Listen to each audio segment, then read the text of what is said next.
भूकंप के 2 झटकों से शुक्रवार रात पूरे चंडीगढ़, पंजाब, हरियाणा की धरती हिल गई। पहला झटका रात 10:31 पर आया, वहीं दूसरा झटका रात 10:34 पर आया। भूकंप की तीव्रता रिक्टर स्केल पर 6.3 मापी गई और इसका केंद्र तजाकिस्तान रहा।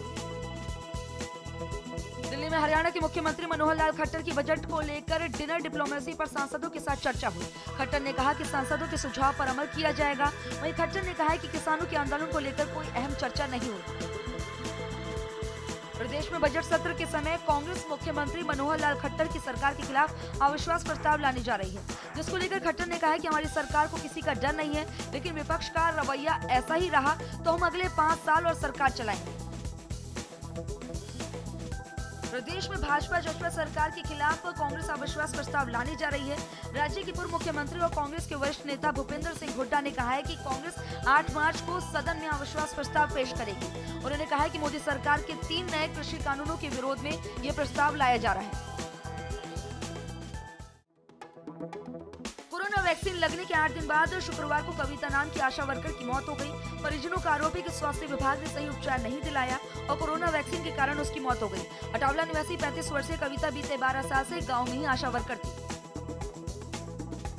रोहतक के जाट कॉलेज के जिम्नास्टिक हॉल में बदमाशों की फायरिंग में 5 लोगों की जान चली गई, वहीं 4 लोग घायल हो गए। बाइक सवार बदमाशों ने वारदात को अंजाम देकर मौके से फरार हो गए। पुलिस मौके पर पहुंची और मामले की जांच पड़ताल शुरू कर दी है। पुरानी रंजिश बताई जा रही है वजह। हरियाणा में भी धर्मांतरण विरोधी कानून बनने जा रहा है। गृह मंत्री अनिल विज ने अधिकारियों को इस कानून का प्रारूप तैयार करने के निर्देश दिए हैं। वहीं विज ने कहा है कि इस कानून के बनने के बाद गलत तरीके से होने वाली शादियों पर लगाम लग सकेगी। किसान आंदोलन को लेकर भाजपा के नेता ने अजीबोगरीब बयान दिया है। रोहतक पहुंचे भाजपा प्रदेश अध्यक्ष ओम प्रकाश धनखड़ ने कहा है कि आंदोलन में आधे से ज्यादा संगठन कम्युनिस्ट पार्टी की है, जिन्होंने 1962 में भारत चीन के युद्ध के दौरान चीन का समर्थन किया था। किसान आंदोलन को जारी हुए लगभग 80 दिन हो गए। किसान लगातार नए कृषि कानून के खिलाफ प्रदर्शन कर रहे हैं। ऐसे में किसान नेता गुरनाम ने सरकार की आगे नई शर्त रख दी है। सरकार अगर एमएसपी पर कानून बनाती है तो किसान संशोधन पर विचार कर सकती है। वहीं भारतीय किसान यूनियन के राष्ट्रीय प्रवक्ता राकेश टिकैत पहले वाली शर्त पर ही बातचीत करने को तैयार है। टिकैत ने कहा है कि जब तक हमारी मांगे नहीं मानी जाएंगी तब तक ये आंदोलन खत्म नहीं होने वाला है। किसान आंदोलन के बीच किसानों की मौत का आंकड़ा लगातार बढ़ता ही जा रहा है। शुक्रवार को भी सिंघू बॉर्डर पर पंजाब के किसान की मौत हो गई। मृतक किसान का नाम हंसा सिंह था और उनकी उम्र 70 साल थी। पुलिस ने मौके पर पहुंचकर शव को पोस्टमार्टम के लिए भेजा। किसानों के आंदोलन को आज 80 दिन पूरे हो गए हैं। किसान रविवार को पूरे देश भर में कैंडल मार्च निकालेंगे। पुलवामा शहीदों की याद में किसानों ने कैंडल मार्च निकालने का आह्वान किया है। आपको बता दें कि 14 फरवरी 2019 को पुलवामा में आतंकी हमले में हमारे 40 सीआरपीएफ के जवान शहीद हो गए थे। वहीं 18 फरवरी को देश भर में रेल रोको अभियान चलाया जाएगा। सर छोटू राम की जयंती पर पूरे देश भर में किसान एकजुटता दिखाते हुए दोपहर 12 बजे से लेकर 4 बजे तक रेल रोको अभियान चलाएंगे। ऐसे में किसानों के आंदोलन को लगातार बढ़ावा मिल रहा है और किसान आंदोलन को मजबूत करने के लिए तरह तरह की रणनीति अपनाते नजर आ रहे हैं। 18 फरवरी को किसानों की महापंचायत होगी। हरियाणा राजस्थान के बॉर्डर पर होगी महापंचायत। महापंचायत को भारतीय किसान यूनियन के राष्ट्रीय प्रवक्ता करेंगे संबोधित। किसान संयुक्त मोर्चा चला रहा है महापंचायत अभियान। इस पंचायत में लगभग 2 लाख लोग होंगे शामिल। प्रदेश सरकार ने बेरोजगारी से निपटने के लिए अपनी कमर कस ली है। शुक्रवार को गुरुग्राम की राजकीय पॉलिटेक्निक मानेसर में जॉब मेले का आयोजन किया गया। यहां पटौती से भाजपा विधायक सत्यप्रकाश जरावत ने मुख्य अतिथि के रूप में शिरकत की और इस मेले में लगभग 2 लाख युवकों को नौकरी दी जाएगी। प्रदेश के पूर्व मुख्यमंत्री ओपी चौटाला ने शुक्रवार को बेटे अभय चौटाला के इस्तीफे पर कहा है कि हमारे को नई त्याग है और मैं अपने बेटे के फैसले से बेहद खुश हूं। उन्होंने कहा है कि मौजूदा सरकार की नीति फूट डालो और राज करो की है, लेकिन आज देश का हर नागरिक किसानों के साथ है।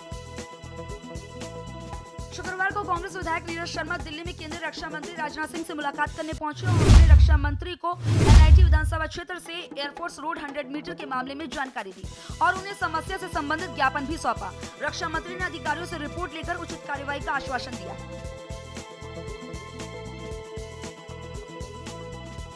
प्रदेश सरकार ने स्कूल के बच्चों के लिए अहम फैसला लिया है।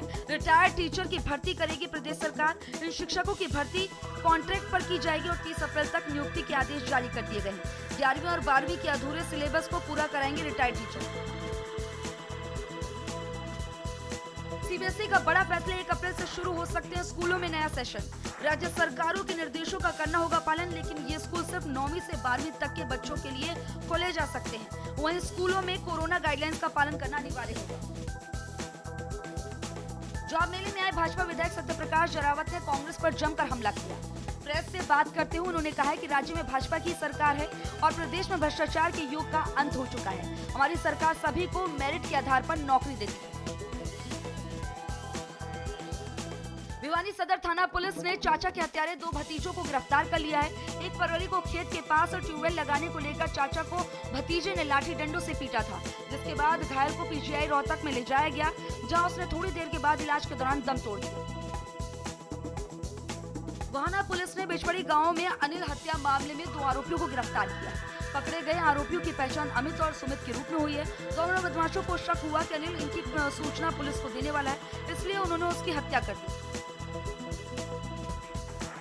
सोनीपत के भगतपुर सिंह महिला मेडिकल कॉलेज में एक एमबीबीएस की छात्रा ने सुसाइड कर लिया। सूचना पर पुलिस मौके पर पहुंची और शव को पोस्टमार्टम के लिए भेज दिया गया। मृतका का नाम डिम्पी बताया जा रहा है। फिलहाल पुलिस मामले की जांच पड़ताल कर रही है। प्रदेश में फिर कोहरे का कहर देखने को मिला है। शनिवार सुबह जिंद जिले में धुंध की वजह से हरियाणा रोडवेज की एक बस और ट्रक की आपस में टक्कर हो गई। इस हादसे में करीब 22 लोग घायल हो गए। सूचना मिलते पुलिस मौके पर पहुंची, घायलों को हॉस्पिटल में एडमिट कराया। और ठंड से राहत के बीच दिल्ली एनसीआर के कई शहरों में कोहरे ने दस्तक दे दी है। हरियाणा के कई शहरों में कोहरे की वजह से विजिबिलिटी मानो 0 के बराबर है।